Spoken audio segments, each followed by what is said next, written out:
దువ్వాడ శ్రీనివాస్, దివ్యల మాధురి అనుమతులు లేకుండా liquor party ఇచ్చారని, ఆ పార్టీలో మత్తు పదార్థాలు వాడారంటూ పోలీసులు అరెస్ట్ చేసినట్లు తెలుస్తోంది. మరి మొదటి నుంచి ఈ జంట వివాదాస్పదం అవుతూనే ఉంది. మొదట ఫ్రెండ్షిప్ అన్నారు, ఆ తర్వాత వాళ్ళ ఫ్యామిలీని వదిలేశారు. ఇంకోసారి తిరుమలలో రీల్స్ చేస్తూ వివాదమయ్యారు. వైసీపీ తరపున దువ్వాడ శ్రీనివాస్ ఎమ్మెల్సీగా ఉన్నారు. దువ్వాడ శ్రీనివాస్ వివాదాస్పద వ్యాఖ్యలు చేస్తూనే ఉంటారు.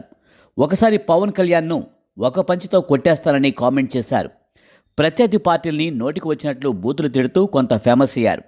మరి ఆ ఫేమ్ సరిపోదనుకున్నారో ఏమో, దివ్యల మాధురి ఎంట్రీతో బాగా ఫేమస్ అయ్యారు.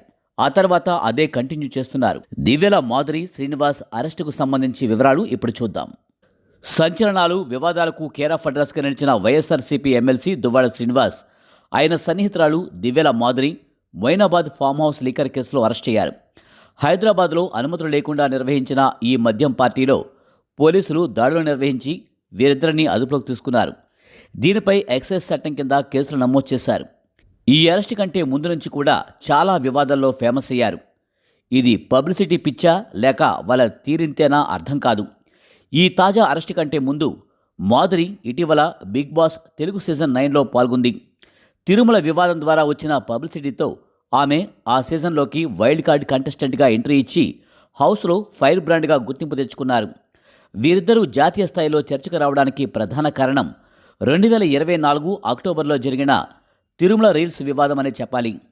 శ్రీవారి దర్శనానికి వెళ్ళినప్పుడు మాధురి మాడవీధుల్లో రీల్స్ చేస్తూ తమ వ్యక్తిగత సంబంధాన్ని బహిరంగంగా ప్రకటించడం భక్తుల మనోభావాలను దెబ్బతీసి ఆమెపై కేసు నమోదుకు దారితీసింది. ఈ వివాదాలకు తోడు దువ్వాడ శ్రీనివాస్ భార్య వాణి గతంలో అనేక మార్లు మీడియా ముందుకు వచ్చి మాధురి కారణంగా తమ కుటుంబ ఆర్థిక లావాదేవీలు మరియు ఆస్తులు దెబ్బతిన్నాయని, ఆమెకు అధిక మొత్తంలో డబ్బు బదిలీ చేస్తున్నారని ఆర్థికపరమైన ఆరోపణలు చేయడం మనకు తెలిసిందే. ఏది ఏమైనా దువ్వాడ శ్రీనివాస్ ఒక బాధ్యతాయుతమైన పదవిలో ఉంటూ ఇలా వివాదంలో చిక్కుకుంటూ కుటుంబాన్ని వీధిపాలు చేయడం, తర్వాత తానే నవ్వుల పాలు కావడం పరిపాటిగా మారిపోయింది. ఈ వీడియో మీకు నచ్చినట్లయితే లైక్ చేయండి, షేర్ చేయండి, కామెంట్ చేయండి.